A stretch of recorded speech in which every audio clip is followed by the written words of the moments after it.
So, ayun nga. Magandang madaling araw sa inyo. Ah, Gagawa tayo ng video na panandalian lang. Ayun nga yung nakaraan, gumawa tayo sa ating motor na kinabit nga natin yung knuckle bearing. Pinalitan natin doon sa may manibela natin. Na sabi ko sa inyo, ipapakita ko sa inyo kapag naikabit na natin. Balik kaganina nga pala na testing natin siya. Drive-in. Inikot natin.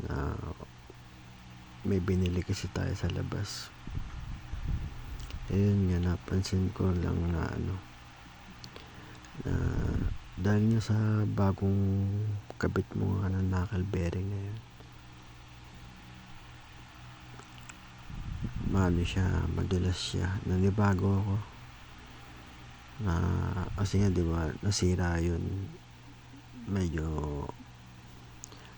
na siya, matigas na, lumalaban na yung manibela. Tapos ngayon nanibago ako, akala mo hindi sa'yo yung motor Ngayon maninibago ko nga dahil nga bago yung kinabit mo doon sa motor mo. Okay naman siya. Siguro nga ganun, nga, dahil nga na bago yung nilagay mong knuckle bearing. Kasi pinalitan mo lang yung dating nakalagay kasi doon bearing ball siya, ball race. Ayun nga, pinalitan natin. Okay naman, maayos naman yung andan niya. Bali mamaya siguro lalabas tayo, try natin ulit siya na paanda rin ng malayuan kung okay siya.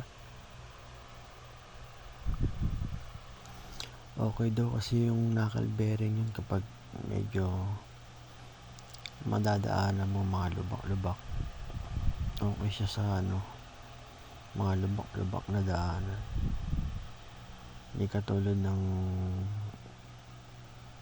ball race, kapag marami kang karga, nasisira agad yun sa katagalan. Tapos nasisira yung pinaka cover niya ng pulitas, nasisira agad niya yun. Tapos humuhukay siya doon sa may pinaglagyanan niya ng cover niya. Ngayon naman nasisira doon kapag sa katagalan niya, nasisiraan ka ng mga ng ganung bearing. Dahil dahil nalaman nga natin na siya, maganit na siya, medyo lumalaban-laban na ganun, matigas na. Kaya naisipan natin palitan. Ayan, ayos naman. Kanina pinadan natin. Baka bukas mamaya pakita ko sa inyo yung video. Yan lang po, salamat.